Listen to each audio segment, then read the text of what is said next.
കഥാമൃതത്തിന്റെ 32ാമത്തെ അധ്യായത്തിലേക്കും രാമായണ കഥകളുടെ 31ാമത്തെ ഭാഗത്തിലേക്കും എല്ലാവർക്കും സ്വാഗതം. അങ്ങനെ കഴിഞ്ഞ അധ്യായത്തിൽ നമ്മൾ എവിടം വരെയാണ് പറഞ്ഞു നിർത്തിയതെന്ന് ഓർമ്മയുണ്ടാവുമല്ലോ അല്ലേ? ശ്രീരാമനും ലക്ഷ്മണനും സുഗ്രീവനും മറ്റു വാനരപ്പടയോടുകൂടി തെക്ക് ഭാഗത്തുള്ള സമുദ്രതീരത്തെത്തി. രാവണൻ നാട്ടിപ്പുറത്താക്കിയ വിഭീഷണൻ വന്ന് ശ്രീരാമനെ ശരണം പ്രാപിച്ചു. അതിനുശേഷം വിഭീഷണനെ രാക്ഷസ രാജാവായിട്ട് ശ്രീരാമന്റെ നിർദ്ദേശപ്രകാരം ലക്ഷ്മണൻ അഭിഷേകം ചെയ്യുകയും ചെയ്തു. ഇതുവരെയാണ് നമ്മൾ പറഞ്ഞു നിർത്തിയത്. അപ്പോൾ ഇങ്ങനെ വാനരന്മാരെല്ലാവരും ഈ സമുദ്രതീരത്ത് നിറഞ്ഞിരിക്കുകയാണ്. ശ്രീരാമനുണ്ട്, ലക്ഷ്മണനുണ്ട്, സുഗ്രീവനുണ്ട്, ഹനുമാനുണ്ട്, അങ്ങനെ എല്ലാവരും ഉണ്ട്. ഈ സമയത്ത് രാവണൻ ഒരു ചാരനെ പറഞ്ഞു വിട്ടു, ശാർദൂലൻ എന്ന് പേരായിട്ടുള്ള ഒരു അസുരനെ. ഈ അസുരൻ സമുദ്രത്തിന്റെ മുകളിലൂടെ തന്നെ മായാശക്തി കൊണ്ട് വന്ന് മറ്റാർക്കും കാണാത്ത രീതിയിൽ വന്ന് ശ്രീരാമനെയും ഈ വാനരപ്പടയെയും മറ്റുള്ള സംവിധാനങ്ങളും എല്ലാം തന്നെ നോക്കിയ ശേഷം തിരിച്ച് രാവണ സന്നിധിയിലെത്തി അവിടെ കണ്ട വിശേഷങ്ങളെല്ലാം പറഞ്ഞു. അപ്പൊ രാവണനോട് പറയുകയാണ്, 10 യോജന വിസ്തൃതിയിലാണ് വാനരപ്പട പടർന്ന് കിടക്കുന്നത്. തെക്കേ സമുദ്ര തീരത്ത് 10 യോജന വിസ്തൃതിയിൽ, അത്രയും വലുതാണ് ആ വാനരപ്പട. എല്ലാ വാനരന്മാരും തന്നെ വളരെ ശൂരന്മാരും വീരന്മാരും വളരെ ശക്തിമാന്മാരും ചിലർ മലപോലെ ശരീരമുള്ളവരും എല്ലാമാണ്. അപ്പോൾ ആ പടയെ തോൽപ്പിക്കുവാൻ നമുക്ക് സാധിക്കുമെന്ന് തോന്നുന്നില്ല. അതുകൊണ്ട് അങ്ങ് സീതാദേവിയെ തിരിച്ചു കൊടുക്കുന്നതായിരിക്കും ഉചിതം എന്നെല്ലാം ഈ ശാർദൂലൻ രാവണൻ എന്ന പേരായിട്ടുള്ള രാക്ഷസനോട് പറയുന്നുണ്ട്. അപ്പോൾ രാവണനും പറയുന്നുണ്ട്, എന്ത് തന്നെ സംഭവിച്ചു കഴിഞ്ഞാലും സീതയെ ഞാൻ തിരിച്ചു കൊടുക്കുന്ന പ്രശ്നം ഉദിക്കുന്നില്ല. ഇതെല്ലാം എനിക്ക് വെറും നിസ്സാരമാണ്. അവരെങ്ങനെയാണ് ഈ സമുദ്രത്തെ കടക്കുവാൻ പോകുന്നത്? ഒരിക്കലും സാധിക്കില്ല. ഇന്ദ്രനും വരുണനും യമനയും പോലും എനിക്ക് ഭയമില്ല. അവരെ എല്ലാവരെയും ഞാൻ തോൽപ്പിച്ചതാണ്. പിന്നെയാണോ വെറും ഒരു മനുഷ്യനായിട്ടുള്ള ശ്രീരാമനും കുറെ കുരങ്ങന്മാരും? ഒന്നും തന്നെ സംഭവിക്കാൻ പോകുന്നില്ല എന്നെല്ലാം പറഞ്ഞ് വീമ്പിളക്കി രാവണൻ തന്റെ കൊട്ടാരത്തിൽ ഇരിക്കുകയും ചെയ്തു. അപ്പോൾ ഇവിടെ എന്താണ് ശ്രീരാമന്റെ പാളയത്തിൽ എന്താണ് സംഭവിക്കുന്നത്? അപ്പോൾ ശ്രീരാമൻ വിഭീഷണനോടും മറ്റും ചോദിക്കുകയാണ്, എങ്ങനെയാണ് ഈ സമുദ്രത്തെ കടക്കുന്നത്? മുമ്പിൽ വിശാലമായ 100 യോജന വിസ്തൃതിയിൽ സമുദ്രം ഇങ്ങനെ കിടക്കുകയാണ്. ആ 100 യോജന കടന്നു ചെന്ന് കഴിഞ്ഞാലേ രാവണന്റെ ലങ്കയിലേക്ക് എത്തുകയുള്ളൂ. എങ്ങനെയാണ് ഈ സമുദ്രത്തെ നമ്മൾ കടന്നു ചെല്ലുന്നത്? അപ്പോൾ വിഭീഷണൻ പറയുകയാണ്, ഈ സമുദ്രത്തിൽ ചിറ കെട്ടി അല്ലെങ്കിൽ സേതു ബന്ധിച്ച്, ചിറയുടെ സംസ്കൃതമാണ് സേതു. അപ്പോൾ ആ സേതു ബന്ധിച്ച് നമുക്ക് അങ്ങോട്ടേക്ക് കിടക്കാം. പക്ഷെ അതിന് പെട്ടെന്ന് സാധ്യമല്ല. കാരണം വളരെ ആഴം കൂടിയതാണ് സമുദ്രം. ഈ സമുദ്രത്തിൽ കൂടി ചിറ കെട്ടുക എന്ന് പറഞ്ഞു കഴിഞ്ഞാൽ അത്ര നിസ്സാരമായ കാര്യമല്ല. അതുകൊണ്ട് അങ്ങ് ആദ്യം തന്നെ സമുദ്രത്തിന്റെ ദേവനായിട്ടുള്ള വരുണനെ പ്രാർത്ഥിക്കുക. അപ്പോൾ വരുണന്റെ അനുഗ്രഹം ഉണ്ടെങ്കിൽ നമുക്ക് വളരെ എളുപ്പം തന്നെ ഈ ചിറ കെട്ടി ലങ്കയിലേക്ക് എത്തുവാൻ സാധിക്കും. അത് മാത്രമല്ല, ഈ സാഗരം മുൻപൊരിക്കൽ ഞാൻ പറഞ്ഞതുപോലെ ഈ സാഗരം ഉണ്ടായിട്ടുള്ളത് സഗരൻ എന്ന് പേരായിട്ടുള്ള ഇക്ഷ്വാകു വംശത്തിൽ ഉണ്ടായിരുന്ന ശ്രീരാമന്റെ പൂർവികനായിട്ടുള്ള ഒരു രാജാവ് നിമിത്തമാണ് സാഗരം ഉണ്ടായത്. അപ്പോൾ ആ കടപ്പാടം തീർച്ചയായിട്ടും സാഗരത്തിന്, ഈ സമുദ്രത്തിന് ശ്രീരാമനോടുണ്ടാകും. അപ്പൊ അതുകൊണ്ട് ശ്രീരാമൻ പ്രാർത്ഥിച്ചു കഴിഞ്ഞാൽ സമുദ്രദേവനായിട്ടുള്ള വരുണൻ എല്ലാവിധ സഹായങ്ങളും ചെയ്തു തരും എന്നെല്ലാം വിഭീഷണൻ പറഞ്ഞു.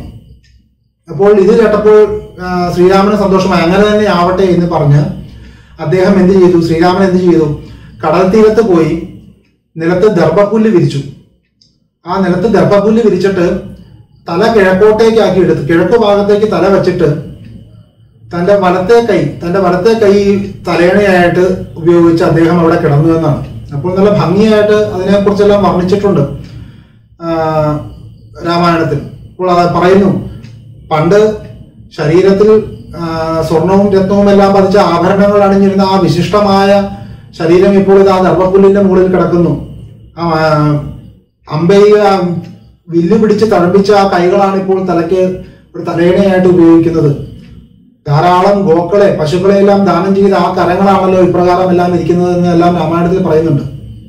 അപ്പോൾ ഇങ്ങനെ ശ്രീരാമൻ ഇങ്ങനെ കിഴക്കോട്ട് തല വെച്ച് തന്റെ കൈ തലയണയാക്കി അവിടെ ഇങ്ങനെ കിടക്കുകയാണ്, സമുദ്രദേവനെ മനസ്സിൽ പ്രാർത്ഥിച്ചുകൊണ്ട്. അപ്പോൾ അദ്ദേഹം വിചാരിക്കുന്നു, ഒന്നുകിൽ ഈ സമുദ്രം എനിക്ക് കടക്കണം, അല്ലെങ്കിൽ ഞാൻ ഇവിടെ കിടന്ന് മരിക്കും എന്നുള്ള ധാരണയോടുകൂടിയാണ് ശ്രീരാമൻ അവിടെ കിടക്കുന്നത്.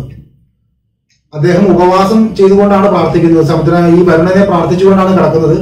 ഉപവാസത്തിലാണ്, ജലം മാത്രമേ കഴിക്കുന്നുള്ളൂ. അപ്രകാരം ശയിച്ചുകൊണ്ട് 3 രാവും 3 പകലും 3 രാത്രിയും ഇപ്രകാരം സമുദ്രദേവനായിട്ടുള്ള വരുണനെ പ്രാർത്ഥിച്ചു. പക്ഷെ എന്നിട്ടും സമുദ്രത്തിന് യാതൊരു ഇളക്കവുമില്ല, യാതൊന്നും സംഭവിക്കുന്നില്ല. പെട്ടെന്ന് ശ്രീരാമന് ദേഷ്യം വന്നു. 3 ദിവസമായി ആഹാരം എല്ലാം ഉപേക്ഷിച്ച് സമുദ്രത്തെ പ്രാർത്ഥിച്ചുകൊണ്ട് കിടക്കുന്നു. ഇത്ര അഹങ്കാരമോ? അദ്ദേഹം കണ്ണെല്ലാം ചുമപ്പിച്ചുകൊണ്ട്, തന്റെ കടക്കണ്ണെല്ലാം ചുമപ്പിച്ചുകൊണ്ട് ചാടി എഴുന്നേറ്റു എന്നാണ്. ചാടി എഴുന്നേറ്റിട്ട് ലക്ഷ്മണനോട് പറയുകയാണ്, കണ്ടില്ലേ സമുദ്രത്തിന്റെ അഹങ്കാരം, ഞാൻ ഒന്നും ചെയ്യുകയില്ല, ഞാനൊരു സാധുവാണ്, അല്ലെങ്കിൽ എനിക്ക് അതിനുള്ള ശക്തിയില്ല എന്നുള്ള ധാരണ കൊണ്ടാണ് സമുദ്രം എന്നോട് ഇപ്രകാരം പെരുമാറുന്നത്. ഇന്ന് ഈ സമുദ്രം എന്റെ ശക്തി എന്താണെന്ന് ഇന്ന് ഈ സമുദ്രം അറിയാൻ പോവുകയാണ്. ഈ സമുദ്രത്തിലുള്ള സകല ജീവികളെയും ഞാൻ കൊന്നൊടുക്കും. ഈ സമുദ്രത്തെ പാതാളം വരെ ഞാൻ പറ്റിക്കും. പാതാളത്തോളം ആഴമുള്ള ഈ സമുദ്രത്തെ ഇന്ന് ഞാൻ പറ്റിക്കും. ഈ സമുദ്രത്തിലുള്ള സകല ദാനവന്മാരെയും, സകല അസുരന്മാരെയും, സകല മുതലകളെയും, വലുതായിട്ടുള്ള മത്സ്യങ്ങളെയും, വലുതായിട്ടുള്ള പാമ്പുകളെയും എല്ലാം ഞാൻ ഇന്ന് ചുട്ടരിക്കും. ഈ സമുദ്രത്തിന്റെ ജലത്തെ ഞാൻ എന്റെ അസ്ത്രങ്ങളെ ഈ സമുദ്രജലത്തെ ഞാൻ വറ്റിച്ചു കളയും. എന്റെ അസ്ത്രങ്ങൾ കൊണ്ട് തീർക്കുന്ന, എന്റെ അസ്ത്രങ്ങൾ നിറഞ്ഞ ഈ വഴിയിലൂടെ ഈ സമുദ്രജലമെല്ലാം വറ്റി കഴിയുമ്പോൾ എന്റെ അസ്ത്രങ്ങൾ മാത്രമേ കാണൂ. ആ അസ്ത്രങ്ങളുടെ മുകളിലൂടെ ഞാനും ഈ വാനര സൈന്യവും ലങ്കയിലേക്ക് നടന്നു പോകും എന്നെല്ലാം പറഞ്ഞ് വളരെ ക്രോധത്തോടുകൂടി ലക്ഷ്മണനോട് പറയുകയാണ്, ചാപമാനയെ സൗമിത്രയെ, എന്റെ ചാപം കൊണ്ടുവരൂ, എന്റെ വില്ല് കൊണ്ടുവരൂ ലക്ഷ്മണ എന്നാണ് പറയുന്നത്. ആ വില്ലെടുത്ത് അത്യന്തം ദേഷ്യത്തോടുകൂടി സർപ്പാകൃതിയിലുള്ള അസ്ത്രങ്ങൾ തുരുതുര എന്ന് ഈ സമുദ്രത്തിലേക്ക് ശ്രീരാമൻ എയ്യുവാൻ തുടങ്ങി. അതിതീക്ഷണമായിട്ടുള്ള, അതിഘോരമായിട്ടുള്ള അസ്ത്രങ്ങളാണ് ഈ സമുദ്രത്തിലേക്ക് എയ്യുന്നത്. അപ്പോൾ ഈ അസ്ത്രങ്ങളെല്ലാം സമുദ്രത്തിന്റെ ജലത്തെ തുളച്ചു കയറിക്കൊണ്ട് അടിയിലേക്ക് പോകുമ്പോൾ സമുദ്രം ആകെ ഇളകി മറിഞ്ഞു. 1 യോജന പൊക്കത്തോളം സമുദ്രം ഉയർന്നു എന്നാണ് പറയുന്നത്. അത്രയും ഉയരത്തിൽ തിരമാലകൾ ആഞ്ഞടിക്കുന്നു. ആയിരക്കണക്കിന് 10,000-കണക്കിന് ചുഴികൾ, ഈ വോട്ടക്സുകൾ, ചുഴികൾ ഉണ്ടാകുവാൻ തുടങ്ങി സമുദ്രത്തിൽ. സമുദ്രത്തിനടിയിലുള്ള ഭീമാകാരമായിട്ടുള്ള ജന്തുക്കളെല്ലാം മുകളിലേക്ക് ഉയർന്നു വരുവാൻ തുടങ്ങി.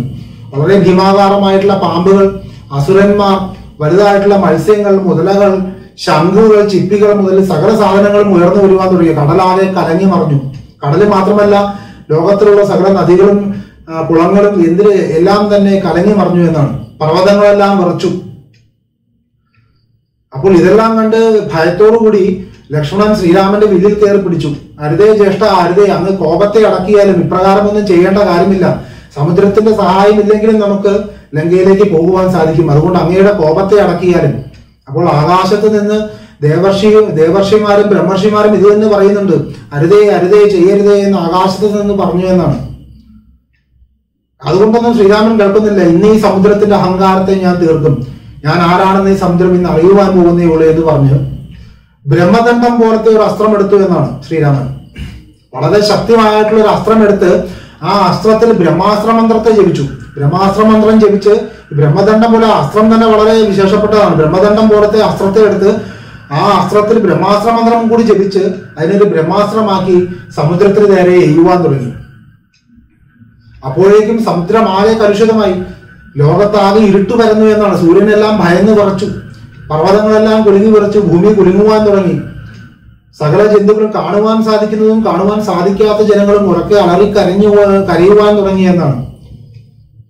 മരങ്ങളെല്ലാം കടപുഴകി വീണ് ലോകമെല്ലാം നടുങ്ങി വിറച്ചു. എന്തും സംഭവിക്കാമെന്നുള്ള അവസ്ഥ. അപ്പോൾ ഈ അസ്ത്രം ഇങ്ങനെ എയ്യുവാൻ തുടങ്ങിയപ്പോൾ പെട്ടെന്ന് സമുദ്രദേവനായിട്ടുള്ള വരുണൻ അവിടെ പ്രത്യക്ഷനായി. ഈ സമുദ്രത്തിന്റെ മുകളിൽ സമുദ്രദേവനായിട്ടുള്ള വരുണൻ പ്രത്യക്ഷനായി. ഇപ്പൊ വരുണൻ എങ്ങനെയാണ് വരുന്നത്? രക്താംബരം ധരിച്ചിട്ടാണെന്നാണ്. ചുമന്ന വസ്ത്രം ധരിച്ച്, ചുമന്ന പൂക്കളെ കൊണ്ടുള്ള മാല അണിഞ്ഞ്, ലോകത്തുള്ള സകല പുഷ്പങ്ങളെ കൊണ്ടും ഉണ്ടാക്കിയിട്ടുള്ള ഒരു കിരീടം അണിഞ്ഞ്, ശരീരത്തിലെല്ലാം ധാരാളം രത്നാഭരണങ്ങൾ ധരിച്ചിരിക്കുന്നു. കഴുത്തിൽ വലിയ മുത്തുമാലയും അതിന്റെ നടുക്ക് വളരെ വലുതായിട്ടുള്ള ഒരു രത്നവും എല്ലാം പതിപ്പിച്ച ഒരു രത്നമെല്ലാം തൂക്കിയിട്ട ഒരു മാലയെല്ലാം ധരിച്ചുകൊണ്ടാണ് വരുണൻ വരുന്നത്. ഇപ്പൊ വരുണന്റെ ചുറ്റും, വരുണന്റെ കൂടെ ധാരാളം ജലജന്തുക്കളും കൂടെ പൊങ്ങി വന്നു എന്നാണ്. സമുദ്രത്തിൽ ജീവിക്കുന്ന ധാരാളം രാക്ഷസന്മാർ കൂടെ പൊങ്ങി വന്നു. പലതരം മുതലകൾ, വലുതായിട്ടുള്ള മത്സ്യങ്ങൾ പൊങ്ങി വന്നു. സമുദ്രത്തിന്റെ പത്നിമാരായിട്ടുള്ള ധാരാളം നദികളും ഇപ്രകാരം കൂടെ പൊങ്ങി വന്നു എന്നാണ്, സ്ത്രീ രൂപത്തിൽ.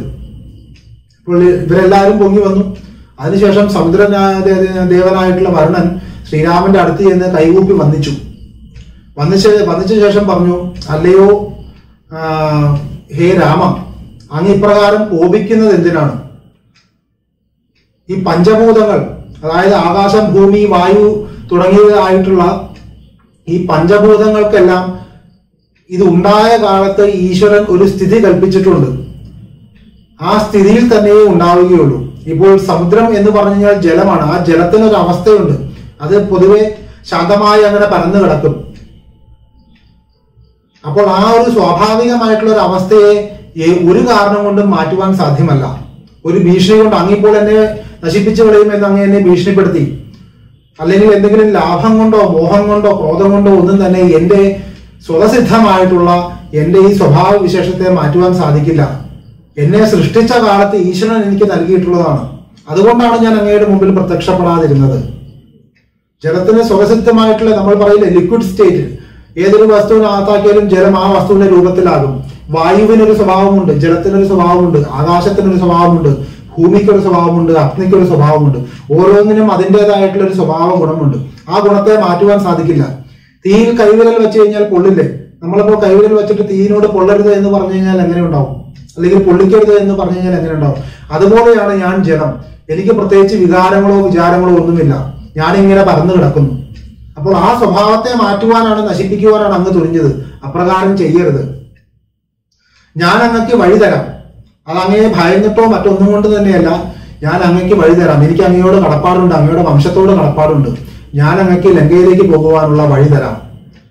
ആ വഴിയിലൂടെ അങ്ങക്ക് ചിറകെട്ടി കിടക്കാം, ചിറകെട്ടി ലങ്കയിലേക്ക് കിടക്കാം. ഈ ലങ്കയിലേക്ക് കടക്കുന്ന അവസരത്തിൽ എന്റെ സമുദ്രത്തിൽ ജീവിക്കുന്ന ഒരു ജീവികളും അങ്ങയുടെ കൂട്ടത്തിൽ വന്ന് ആരെയും ആക്രമിക്കാതിരിക്കുവാനുള്ള സംവിധാനവും ഞാൻ ചെയ്തോളാം.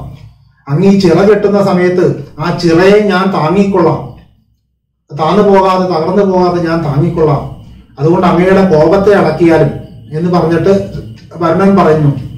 അപ്പോൾ ശ്രീരാമൻ പറയുന്നുണ്ട്, ഞാൻ ഈ തൊടുത്തിരിക്കുന്ന അസ്ത്രം, ഇപ്പോൾ ബ്രഹ്മാസ്ത്ര മന്ത്രം അടക്കം ജപിച്ചിട്ട് ഞാൻ ഈ തൊടുത്തിരിക്കുന്ന അസ്ത്രം അമോഘമാണ് എന്ന് പറഞ്ഞു കഴിഞ്ഞാൽ, ഒരിക്കൽ തൊടുത്തു കഴിഞ്ഞാൽ അതിനൊരു ലക്ഷ്യം കണ്ടേ തീരൂ, അത് പ്രയോഗിച്ചേ തീരൂ. ആ ലക്ഷ്യത്തിൽ ചെന്ന് കൊണ്ട് ആ ലക്ഷ്യത്തെ നശിപ്പിച്ചേ തീരൂ. അതുകൊണ്ട് എനിക്കിത് തിരിച്ചു വയ്ക്കുവാൻ സാധ്യമല്ല. എന്റെ ഈ അസ്ത്രത്തിന് ഒരു ലക്ഷ്യത്തെ കാണിച്ചു തന്നാലും എന്ന് വരുണനോട് പറയുകയാണ്. അപ്പോൾ വരുണൻ പറഞ്ഞു, എന്റെ ഈ സമുദ്രത്തിന്റെ വടക്കേ തീരത്ത് ദ്രുമകുല്യം എന്ന് പേരായിട്ടുള്ള ഒരു സ്ഥലമുണ്ട്. ഈ ദ്രുമകുല്യത്തിൽ ധാരാളം ദുഷ്ടന്മാരായിട്ടുള്ള, വളരെ നീചന്മാരായിട്ടുള്ള, ഭീകരന്മാരായിട്ടുള്ള കുറച്ച് രാക്ഷസന്മാർ ജീവിക്കുന്നുണ്ട്. ഈ രാക്ഷസന്മാർ എന്റെ സമുദ്രജലത്തെ മലിനമാക്കുകയും അത് കുടിച്ചു പറ്റുകയും എല്ലാം ചെയ്യുന്നു. അവരെ കൊണ്ട് എനിക്ക് വളരെ ശല്യമാണുള്ളത്. അതുകൊണ്ട് അങ്ങയുടെ ഈ ദിവ്യമായിട്ടുള്ള ബാണത്തെ, ഈ അസ്ത്രത്തെ ഈ ദ്രുമകുല്യത്തിലുള്ള ആ അസുരന്മാർക്ക് നേരെ പ്രയോഗിച്ചാലും അങ്ങനെ അത് ഈ ലോകത്തിനും ഉപകാരപ്പെടും എന്ന് പറഞ്ഞ് വരുണൻ പറയുന്നു. അപ്പോൾ ഉടനെ ശ്രീരാമൻ തന്റെ ഈ വിശേഷപ്പെട്ട ഈ അസ്ത്രത്തെ, ബ്രഹ്മാസ്ത്ര മന്ത്രം ജപിച്ചിട്ടുള്ള ആ ബ്രഹ്മദണ്ഡത്തെ ഈ ദ്രുമകുല്യത്തിലെ അസുരന്മാരുടെ നേരെ അയക്കുകയും അവിടെയുള്ള സകല അസുരന്മാരെയും ഈ അസ്ത്രം നശിപ്പിച്ചിട്ട് തിരിച്ച് ശ്രീരാമന്റെ അടുത്ത അസ്ത്രം തിരിച്ചു വരികയും ചെയ്തു. വരുണനും വളരെ സന്തോഷമായി. വരുണൻ ശ്രീരാമനെ അനുഗ്രഹിച്ചു. അതിനുശേഷം പറയുന്നു, അങ്ങയുടെ കൂട്ടത്തിലുള്ള ഈ വാനരന്മാരിൽ ഒരാളായിട്ടുള്ള നളനെ അങ്ങ് സഹായത്തിനായിട്ട് വിളിക്കുക. ഇപ്പോൾ മുൻപൊരിക്കലും ഞാൻ ഈ നളനെ കുറിച്ച് പറഞ്ഞിട്ടുണ്ട്. ഈ നളൻ ആരാണ്? നളൻ വിശ്വകർമാവിന്റെ മകനാണ്. ദേവശില്പിയായിട്ടുള്ള വിശ്വകർമാവിന്റെ മകനാണ് ഈ വാനര രൂപത്തിലുള്ള നളൻ. വിശ്വകർമാവിന് എന്തെല്ലാം കഴിവുകളുണ്ടോ, എത്രമാത്രം സിദ്ധിയുണ്ടോ, ആ സിദ്ധിയും കഴിവുകളും എല്ലാം മകനായിട്ടുള്ള ഈ നളനുമുണ്ട്. ഈ നളൻ അങ്ങയെ സഹായിക്കും കടലിൽ ചിറകെട്ടുവാൻ വേണ്ടി. അവൻ വളരെ വിദഗ്ധനാണ്, അവൻ ശില്പിയാണ്. അതുകൊണ്ട് അവന്റെ സഹായം അങ്ങ് തേടുക, അങ്ങയ്ക്ക് മംഗളം ഭവിക്കട്ടെ എന്ന് പറഞ്ഞ് വരുണൻ ശ്രീരാമനെ വന്നിച്ച് തിരിച്ച് മറയുകയും ചെയ്തു. അപ്പോൾ ഇതെല്ലാം കേട്ടുകൊണ്ടിരുന്ന നളൻ അപ്പോൾ വന്ന് ശ്രീരാമനെ തൊഴുതു, നമസ്കരിച്ചു. എന്നിട്ട് പറഞ്ഞു, വരുണൻ പറഞ്ഞപ്പോഴാണ് ഇതെല്ലാം എനിക്കും ഓർമ്മ വന്നത്. ഇതെല്ലാം ആണെന്ന് എനിക്ക് അറിയാമായിരുന്നുവെങ്കിലും എന്റെ ശക്തിയെ കുറിച്ചെല്ലാം ഒരു ബോധ്യം വന്നത് ഇപ്പോൾ വരുണൻ പറഞ്ഞപ്പോഴാണ്. എന്റെ അമ്മയായിട്ടുള്ള സ്ത്രീക്ക്, എന്റെ അമ്മയ്ക്ക് പണ്ട് വിശ്വകർമാവ് വരം കൊടുത്തിട്ടുണ്ട്, ഉണ്ടാകുന്ന പുത്രൻ എന്നെ പോലെ കഴിവുള്ളവനായിരിക്കും, എനിക്ക് തുല്യനായിരിക്കുമെന്ന്. അതുകൊണ്ട് ഈ ചിറ ഞാൻ കെട്ടിത്തരാമെന്ന് നളൻ പറഞ്ഞപ്പോൾ ശ്രീരാമനും വളരെ സന്തോഷമായി. ഉടനെ തന്നെ ചിറ കെട്ടുവാനുള്ള കാര്യങ്ങൾ തുടങ്ങുവാൻ ശ്രീരാമൻ നളനോട് ആവശ്യപ്പെടുകയും നളൻ അപ്രകാരം തുടങ്ങുകയും ചെയ്തു. അപ്പോൾ എങ്ങനെയാണ് ചിറ കെട്ടാൻ തുടങ്ങിയത്? വാനരന്മാർ സംഘം ചേർന്നിട്ട് കാടുകളിലേക്കും മലകളിലേക്കും പോകുന്നു. അവിടെയുള്ള സകല മരങ്ങളും അവർ വലിച്ചു പറിച്ചുകൊണ്ട് വരുന്നു എന്നാണ്.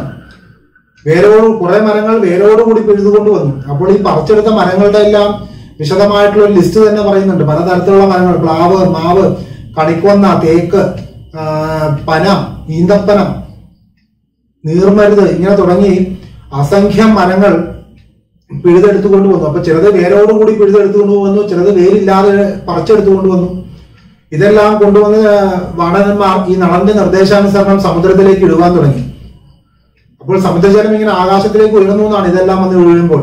അതുകൂടാതെ വളരെ വലുതായിട്ടുള്ള പാറക്കല്ലുകളും ചില പർവ്വതങ്ങളുടെ കൊടുമുടികൾ പോലും വാണരന്മാർ യന്ത്ര സഹായത്തോടു കൂടി കൊണ്ടുവന്നിട്ടു എന്നാണ്. എന്ത് യന്ത്രമാണെന്ന് നമുക്ക് അറിഞ്ഞുകൂടാ. യന്ത്ര സഹായത്തോടു കൂടി ഈ വളരെ വലുതായിട്ടുള്ള പാറക്കല്ലുകളും കൊടുമുടികളും എല്ലാം കൊണ്ടുവന്ന് ഈ സമുദ്രത്തിലിട്ടു. അപ്പോൾ ഈ ചിറകെട്ടുവാൻ ഉപയോഗിച്ചിരിക്കുന്നത് രാമായണത്തിൽ പറയുന്നു, പുൽക്കൊടി മുതൽ, പുല്ല് മുതൽ ചെറിയ മരത്തിന്റെ കഷ്ണങ്ങൾ മുതൽ, ചുള്ളിക്കമ്പ് മുതൽ വലുതായിട്ടുള്ള മരങ്ങളും പാറകളും പർവ്വതത്തിന്റെ അഗ്രങ്ങളും പർവ്വതത്തിന്റെ ഭാഗങ്ങളും എല്ലാം കൊണ്ടുവന്ന് ഈ വാണരന്മാർ ഈ സമുദ്രത്തിൽ നിക്ഷേപിച്ചു. അപ്പോൾ ആദ്യത്തെ ദിവസം 14 യോജന നീളത്തിൽ ഇവർ കെട്ടിയെന്നാണ്, സമുദ്രത്തിൽ ചിറ കെട്ടിയെന്നാണ് വാണരന്മാർ വളരെ ഉത്സാഹത്തോടു കൂടി. ഇത് രണ്ടാമത്തെ ദിവസമായപ്പോൾ അവർ 20 യോജന ചിറ കെട്ടി.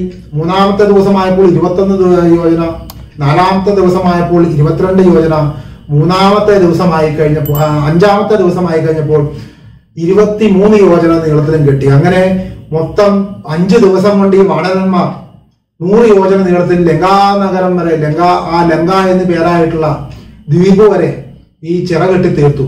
അപ്പോൾ ചെറിയ ചിറയൊന്നുമല്ല, 10 യോജന വിസ്താരവും 100 യോജന നീളവും ഉണ്ടായിരുന്നു ഈ ചിറയ്ക്ക് എന്നാണ് പറയുന്നത്. അത് വെറുതെ കല്ല് കൊണ്ടുവന്ന് ഇടുകയും ആയിരുന്നില്ല എന്നാണ് പറയുന്നത്. വളരെ മനോഹരമായിട്ടാണ് ആ ചിറ കെട്ടിയത്. വളരെ അടുക്കും ചെട്ടിയോടുകൂടി വിടവുകളൊന്നും ഇല്ലാതെ ഭംഗിയായിട്ടാണ് ആ ചിറ കെട്ടിയത് എന്നാണ് പറയുന്നത്. ഈ ചിറ കെട്ടി കഴിഞ്ഞപ്പോൾ എല്ലാവരും ഈ ചിറയിലൂടെ നടക്കുവാൻ തുടങ്ങി. അപ്പോൾ എങ്ങനെയാണ് യാത്രയാവുന്നത്? ഹനുമാന്റെ കഴുത്തിൽ ശ്രീരാമൻ യാത്ര ചെയ്യുന്നു, അംഗദന്റെ കഴുത്തിൽ ലക്ഷ്മണൻ കയറി മറ്റു വാനരന്മാരുടെ സൈന്യത്തോടു കൂടിയാണ് പോകുന്നത്. അപ്പോൾ ഈ സൈന്യത്തിൽ ആരൊക്കെ ഉണ്ട് എന്നും പറയുന്നുണ്ട്. 3 കൂട്ടരാണ് ഈ വാനര സൈന്യത്തിൽ ഉള്ളതെന്നാണ് പറയുന്നത്. ഒന്ന് ഋക്ഷന്മാർ, രണ്ടാമത്തെ വാനരന്മാർ, മൂന്നാമത്തെ ഗോളാങ്കുലിയന്മാർ എന്നാണ് പറയുന്നത്. ഗോളാങ്കുലന്മാർ. ഈ ഋക്ഷന്മാർ എന്ന് പറഞ്ഞു കഴിഞ്ഞാൽ കരടികളുടെ കൂട്ടമാണ്, കരടികൾ. വാനരന്മാർ എന്ന് പറഞ്ഞു കഴിഞ്ഞാൽ കുരങ്ങന്മാർ. ഈ ഗോളാങ്കുലന്മാർ എന്ന് പറഞ്ഞു കഴിഞ്ഞാൽ കുരങ്ങന്മാർ തന്നെയാണ്, പക്ഷെ അവരുടെ വാല് ഏതാണ്ട് പശുവിന്റെ വാല് പോലെ ഇരിക്കും. അതുകൊണ്ടാണ് ഗോളാങ്കുലന്മാർ എന്ന് അവർക്ക് പേര് വന്നത്. ഇപ്രകാരമുള്ള 3 കൂട്ടത്തിലുള്ള സൈന്യമാണ്, 3 കൂട്ടം ചേർന്നിട്ടുള്ള സൈന്യമാണിത്. അപ്പോൾ ഈ 3 കൂട്ടത്തിലുള്ള സൈന്യം ഇവരെല്ലാവരും ആർപ്പ് വിളിച്ചുകൊണ്ട് ലങ്കാപുരി ലക്ഷ്യമാക്കി നടന്ന് ഇവർ ലങ്കാപുരിയിൽ എത്തിച്ചേർന്നു. ലങ്കാപുരിയിലേക്കല്ല, ആ ലങ്ക എന്ന പേരായിട്ടുള്ള ദ്വീപിലേക്ക് എത്തിച്ചേർന്ന് അവിടെ എത്തിച്ചേർന്നപ്പോൾ ശ്രീരാമൻ ലക്ഷ്മണനോട് പറയുന്നുണ്ട്, ധാരാളം ദുർനിമിത്തങ്ങൾ ഞാൻ കാണുന്നു, ധാരാളം ദുർനിമിത്തങ്ങൾ കാണുന്നു. ഈ ദുർനിമിത്തങ്ങൾ എന്തിനെയാണ് സൂചിപ്പിക്കുന്നത്? രാക്ഷസന്മാർക്കും വാനരന്മാർക്കും നാശം ഉണ്ടാകുവാൻ പോകുന്നു എന്നുള്ള രീതിയിലുള്ള ദുർനിമിത്തങ്ങൾ ഞാൻ കാണുന്നു. ധാരാളം ചെന്നായ്ക്കളും കുറുക്കന്മാരും എല്ലാം ഓരിയിടുന്ന ശബ്ദം ഞാൻ കേൾക്കുന്നു. സൂര്യൻ ഇങ്ങനെ പ്രകാശിച്ചു നിൽക്കുമ്പോൾ അതിൽ നിന്ന് തീ ചിതറുന്നത് ഞാൻ കാണുന്നു. രാത്രിയിൽ പ്രകാശിക്കുന്ന ചന്ദ്രന് പ്രകാശമില്ലാത്തതായിട്ട് കാണുന്നു. പർവ്വതാഗ്രങ്ങളെല്ലാം കുലുങ്ങുന്നതായിട്ട് ഞാൻ കാണുന്നു. ആകാശത്ത് നിന്ന് കാക്കകളും പരുന്തുകളും കഴുകന്മാരും എല്ലാം നിലത്തേക്ക് പതിക്കുന്നതായിട്ട് ഞാൻ കാണുന്നു. പൊടിയോടുകൂടിയ കാറ്റടിക്കുന്നതായിട്ട് ഞാൻ കാണുന്നു. ആകാശമെല്ലാം ചുവന്ന ചോര പോലെ കാണുന്നു. ദുഷ്ടമൃഗങ്ങളെ പോലെ മേഘങ്ങളെ കാണുന്നു. ഇതെല്ലാം ഇപ്രകാരമുള്ളൊരു ദുർസൂചനയാണ്. വാനരന്മാർക്കും രാക്ഷസന്മാർക്കും നാശം വരുവാൻ പോകുന്നു. ഇവിടെ അസ്ത്രങ്ങൾ കൊണ്ടും ശസ്ത്രങ്ങൾ കൊണ്ടും ഗദ, മഴു, ശൂലം തുടങ്ങിയുള്ള ആയുധങ്ങളുടെ പെരുമഴയോടെ ഉണ്ടാകും. ഇതെല്ലാം ഞാൻ കാണുന്നു, ഇതെല്ലാം സംഭവിക്കാൻ പോകുന്നതായിട്ട് ഞാൻ കാണുന്നു എന്നെല്ലാം ലക്ഷ്മണനോട് പറഞ്ഞ് വീണ്ടും മുൻപോട്ട് പോകുന്നു. ഇപ്പോൾ മുൻപോട്ട് വെറുതെ പോവുകയല്ല, സുഗ്രീവനെ വിളിച്ചു വരുത്തി ഈ കൂടെ വന്നിരിക്കുന്ന സേനയെ ഒരു പ്രത്യേക രൂപത്തിൽ, ഒരു വലുതായിട്ട് ഒരു ഗരുഡന്റെ രൂപത്തിൽ അല്ലെങ്കിൽ ഒരു പരുന്തിന്റെ രൂപത്തിൽ അറേഞ്ച് ചെയ്തു. അപ്പോൾ ശ്രീരാമൻ പറയുന്നുണ്ട് എങ്ങനെ നിർത്തണം, ഇവരെ എങ്ങനെ നിർത്തണം എന്ന് പറയുന്നുണ്ട്. ഈ പക്ഷിയുടെ രൂപത്തിന്റെ ഹൃദയത്തിന്റെ നെഞ്ചിന്റെ ഭാഗത്തായിട്ട് വീരന്മാരായിട്ടുള്ള അംഗദനും നീലനും നിന്നിട്ട് സൈന്യത്തെ നയിക്കട്ടെ. ഈ പക്ഷിയുടെ വലത്തെ ചിറകിന്റെ ഭാഗത്തായിട്ട് ഋഷഭൻ നിൽക്കട്ടെ, മഹാവീരനായിട്ടുള്ള ഋഷഭൻ നിൽക്കട്ടെ. ഇടത്തെ ചിറകിന്റെ ഭാഗത്തായിട്ട് ഗന്ധമാദനൻ എന്ന് പേരായിട്ടുള്ള ശൂരനായിട്ടുള്ള വാനരൻ നിന്ന് അവിടുത്തെ സൈന്യത്തെ നയിക്കട്ടെ. കുക്ഷിയുടെ ഭാഗത്തായിട്ട്, വയറിന്റെ ഭാഗത്തായിട്ട് വിരന്മാരായിട്ടുള്ള ജാമ്പവാൻ നിൽക്കട്ടെ, സുഷേണൻ നിൽക്കട്ടെ, താരയുടെ പിതാവായിട്ടുള്ള സുഷേണൻ നിൽക്കട്ടെ, കൂടാതെ വേഗദർശിയും നിൽക്കട്ടെ, ഏറ്റവും പിറകിലായിട്ട് സൂര്യസന്നിധനായിട്ടുള്ള, സൂര്യനെ പോലെ തേജസ്സുള്ള സുഗ്രീവനിൽ നിന്നിട്ട് നയിക്കട്ടെ. ഇതിന്റെ ഏറ്റവും, ഈ പക്ഷിയുടെ ഏറ്റവും കൊക്കിന്റെ ഭാഗത്ത്, തലയുടെ ഭാഗത്ത് ഞാനും ലക്ഷ്മണനും നിന്ന് ഈ പടയെ നയിക്കാം. ഇപ്രകാരം നമുക്ക് മുമ്പോട്ട് പോകാം എന്ന് പറഞ്ഞ് ഈ വൻപിച്ച പടയോട് കൂടിയിട്ട് അങ്ങനെ ലങ്കാപുരി ലക്ഷ്യമാക്കിയിട്ട് ഇവർ നീങ്ങുവാൻ തുടങ്ങി. അപ്പോൾ ഇതിനിടയ്ക്ക് മറ്റൊരു സംഭവം ഉണ്ടായി, പറയുവാൻ വിട്ടുപോയതാണ്. ഈ സേതു ബന്ധിച്ച് സേതുവിലൂടെ യാത്ര ചെയ്യുന്നതിന് മുമ്പ് രാവണൻ ഒരു ദൂതനെ പറഞ്ഞു വിട്ടിരുന്നു. ശുഗൻ എന്ന് പേരായിട്ടുള്ള ഒരു, തന്റെ മന്ത്രിമാരിൽ ഒരാളായിട്ടുള്ള ശുഗൻ എന്ന് പേരായിട്ടുള്ള ഒരു ദൂതനെ ശ്രീരാമനെ കാണുവാനല്ല, സുഗ്രീവനെ കാണുവാനായി പറഞ്ഞു വിട്ടു. അപ്പോൾ ഈ ശുഗൻ സുഗ്രീവന്റെ അടുത്തെത്തി. ആകാശമാർഗത്തിലൂടെ ഈ ശുഗൻ ഒരു പക്ഷിയുടെ രൂപത്തിൽ വന്നിട്ട് സുഗ്രീവനോട് പറയുവാൻ തുടങ്ങി, അല്ലയോ സുഗ്രീവ, ഞാൻ രാവണന്റെ ദൂതനായിട്ടുള്ള ശുഗനാണ്. രാവണൻ നിന്നോട് പറയുന്നു, നിന്നോട് രാവണൻ എന്താണ് ശത്രുതയുള്ളത്? നിന്റെ സഹോദരനായിട്ടുള്ള ബാലിയുടെ സുഹൃത്തായിരുന്നു രാവണൻ. നിന്നോട് രാവണൻ എന്താണ് ശത്രുതയുള്ളത്? ശ്രീരാമന്റെ പത്നിയെയല്ലേ ഞാൻ അപഹരിച്ചത്, രാവണൻ അപഹരിച്ചത്. അതിൽ നിനക്കെന്താണ് നഷ്ടം? നിനക്കെന്താണ് ഛേദം? അതിന് നീ എന്തിനാണ് നിന്റെ വാണരപ്പടയോടുകൂടി ശ്രീരാമനെ സഹായിക്കുവാൻ വരുന്നത്? അതുകൊണ്ട് നീ തിരിച്ചു പോയിക്കൊള്ളുക. എന്നെ തോൽപ്പിക്കുവാൻ നിനക്കോ നിന്റെ വാണരന്മാർക്കോ സാധ്യമല്ല. ഇന്ദ്രനെയും അഗ്നിയെയും വരുണനെയും യമനെയും നാഗലോകത്തെയും സകല ലോകങ്ങളെയും ജയിച്ചവനാണ് ഞാൻ. നിനക്കെന്നെ തോൽപ്പിക്കുവാൻ സാധ്യമല്ല. അതുകൊണ്ട് നീ നിന്റെ കുരങ്ങന്മാരെയും കൊണ്ട് നീ നിന്റെ രാജ്യമായിട്ടുള്ള കിഷ്കിന്ധയിലേക്ക് തിരിച്ചു പോയിക്കൊള്ളുക. അപ്പോൾ ശുഗനി പ്രകാരം പറയുന്നത് കേട്ട ഉടനെ തന്നെ ഈ വാണരന്മാരെല്ലാം ആകാശത്തിലേക്ക് എടുത്തു ചാടി ഈ പക്ഷി രൂപത്തിലുള്ള ശുഗനെ പിടിച്ചു കെട്ടി താഴ്ത്തു കൊണ്ടുവന്ന് അടിക്കാനും ഇടിക്കാനും മാന്തുവാനും കടിക്കുവാനും എല്ലാം തോന്നി. അപ്പോൾ ശുഗൻ ഉടനെ ശ്രീരാമനെ വിളിച്ച് കരഞ്ഞു, എന്നെ രക്ഷിക്കണേ, എന്നെ രക്ഷിക്കണേ രാമ, എന്നെ രക്ഷിക്കണേ. ദൂതന്മാരെ ആരും കൊല്ലുവാറില്ലല്ലോ. ഞാൻ എന്റെ സ്വാമിയായിട്ടുള്ള രാവണൻ പറഞ്ഞ കാര്യം മാത്രമാണ് ഇവിടെ വന്ന് പറഞ്ഞത്. എന്നെ ഇങ്ങനെ കൊല്ലല്ലേ എന്ന് പറയൂ, എന്നെ വെറുതെ വിടണേ. അപ്പോൾ ശ്രീരാമൻ ഉടനെ വാണരന്മാരെ എല്ലാം തടുത്തിട്ട് പറഞ്ഞു, അവനെ കൊല്ലരുത്, വധിക്കരുത്. അവനെ തൽക്കാലത്തേക്ക് ബന്ധനത്തിൽ വെക്കുക, അവനെ കെട്ടിയിട്ട് നമ്മുടെ കൂടെ സൂക്ഷിക്കുക. നമുക്ക് ലങ്കയിൽ എത്തിയ ശേഷം നമുക്ക് അവനെ തുറന്നുവിടാം. അപ്പോൾ അപ്രകാരം കെട്ടിയിട്ട ഈ ശുഗനെയും കൊണ്ടാണ് ഇവർ ഈ സേതു കടന്ന് ലങ്കയിൽ എത്തിയിരിക്കുന്നത്. അപ്പോൾ ലങ്കയിൽ എത്തിക്കഴിഞ്ഞപ്പോൾ ശ്രീരാമൻ ഈ ശുഗന്റെ കെട്ടഴിച്ച് രാവണന്റെ അടുത്തേക്ക് പറഞ്ഞുവിടാൻ പറഞ്ഞു. അപ്പോൾ ശുഗൻ ഇപ്രകാരം, അപ്പോൾ ശുഗൻ ഒരു പക്ഷിയുടെ രൂപത്തിലായിരുന്നു. അപ്പൊ ഈ വാണരന്മാർ ഇടിക്കുകയും അടിക്കുകയും കടിക്കുകയും എല്ലാം ചെയ്തപ്പോൾ ശുഗന്റെ ശരീരത്തിലുള്ള തൂവലുകളെല്ലാം ധാരാളം പോയി, ധാരാളം മുറിവുകളെല്ലാം പറ്റി ചോരയെല്ലാം ഒലിപ്പിച്ചുകൊണ്ടാണ് രാവണന്റെ അടുത്തെത്തുന്നത്. അപ്പോൾ ഈ രാവണന്റെ അടുത്തെത്തി കഴിഞ്ഞപ്പോൾ രാവണൻ ഒരു പരിഹാസ രൂപയാണ് ചിരിച്ചുകൊണ്ട് ചോദിച്ചു, എന്ത് പറ്റി നിനക്ക്? നിന്റെ തൂവലുകളെല്ലാം പൊഴിഞ്ഞു പോയിരിക്കുന്നല്ലോ, നിനക്ക് വല്ല ഹേമദണ്ഡവും പറ്റുമോ? നിനക്ക് എന്തെങ്കിലും ആപത്ത് പറ്റിയോ? എന്ത് പറ്റിയെന്ന് ചോദിച്ചപ്പോൾ ശുഗൻ പറഞ്ഞു, വാണരന്മാർ എല്ലാവരും എന്നെ അടിക്കുകയും ഇടിക്കുകയും എല്ലാം ചെയ്ത് ധാരാളം ഉപദ്രവിച്ചു. രാമൻ ഇടപെട്ടാണ് എന്നെ രക്ഷിച്ചത്. അപ്പോൾ രാമന്റെ സൈന്യം, അപ്പോൾ പിന്നെയും രാവണൻ ഈ വിശേഷങ്ങൾ പറയുമ്പോൾ ശുഗൻ പറയുന്നു, വളരെ വലുതായിട്ടുള്ള, വളരെ ശക്തന്മാരായിട്ടുള്ള, ദേവാംശ ആയിട്ടുള്ള വാണരന്മാരാണ് അവരെല്ലാവരും. ദേവന്മാരുടെ മക്കളായി പിറന്നവരാണ്. ദേവന്മാർ തന്നെ വാണരന്മാരായി പിറന്നവരാണ്. ശ്രീരാമന്റെ കൂടെ വന്നിട്ടുള്ള വാണരന്മാർ എല്ലാവരും തന്നെ. അവരെ തോൽപ്പിക്കുക അസാധ്യമാണ്. അവർ വളരെ ശക്തന്മാരാണ്. ഈ ലങ്കാപുരത്തെയും ഈ രാക്ഷസ വംശത്തെയും നശിപ്പിക്കുവാൻ അവർക്ക് സാധിക്കും. അതുകൊണ്ട് അങ്ങ് അവരോട് യുദ്ധത്തിന് പോവാതിരിക്കുന്നതായിരിക്കും നല്ലത്. സീതാദേവിയെ തിരിച്ചു കൊടുത്ത് മാപ്പപേക്ഷിക്കുക എന്നെല്ലാം പറയുന്നു. അപ്പോൾ രാവണൻ ഇതൊന്നും ചെവിക്കൊള്ളുന്നില്ല. വീണ്ടും രാവണൻ പറയുകയാണ്, നിനക്കെന്തറിയാം? സീതാദേവിയെ തിരിച്ചു കൊടുക്കുന്ന പ്രശ്നം ഒതുക്കുന്നില്ല. ഈ രാമനൊന്നും എനിക്കൊന്നുമല്ല. ഞാൻ വീണ വായിക്കുന്നത് പോലെ. അപ്പോൾ വീണ വായിക്കുന്നതിൽ രാവണനെ കവിഞ്ഞിട്ട് മറ്റൊരാളില്ല എന്നാണ്. അത്രയും മനോഹരമായ അദ്ദേഹം വീണ വായിക്കും. അപ്പോൾ ഞാൻ വീണ വായിക്കുന്നത് പോലെ എന്റെ വില്ലുകൊണ്ടും അസ്ത്രം കൊണ്ടും ശത്രുക്കളെ നേരിടും. എന്റെ ആവനാഴിയിൽ നിന്ന് വരുന്ന അസ്ത്രങ്ങളെ കൊണ്ട് ഞാൻ ആ വാനര സൈന്യത്തെയും എന്തിനാ നിസാരമായിട്ട് ശ്രീരാമനെയും എല്ലാം കൊന്നെടുക്കും എന്നെല്ലാം പറഞ്ഞ് തന്റെ സംഭാഷണം രാവണൻ അവസാനിപ്പിക്കുകയാണ്. ഇന്നത്തെ കഥാമൃതത്തിലെ കഥ നമ്മൾ ഇവിടെ അവസാനിപ്പിക്കുകയാണ്. യുദ്ധാരംഭവും അതിനു മുമ്പായി രാവണൻ വന്ന് ശ്രീരാമന്റെ സൈന്യത്തെ കാണുന്നതും ആ കാണുമ്പോൾ എന്തെല്ലാം വിശേഷങ്ങളുണ്ട് എന്നുള്ളതും തുടങ്ങിയ കഥകളെല്ലാം കഥാമൃതത്തിന്റെ അടുത്ത അധ്യായത്തിൽ നമുക്ക് കാണാം. അപ്പോൾ കഥാമൃതത്തിന്റെ അടുത്ത അധ്യായവുമായി വീണ്ടും വരുന്നത് വരെ എല്ലാവർക്കും എൻ്റെ നന്ദി, നമസ്കാരം.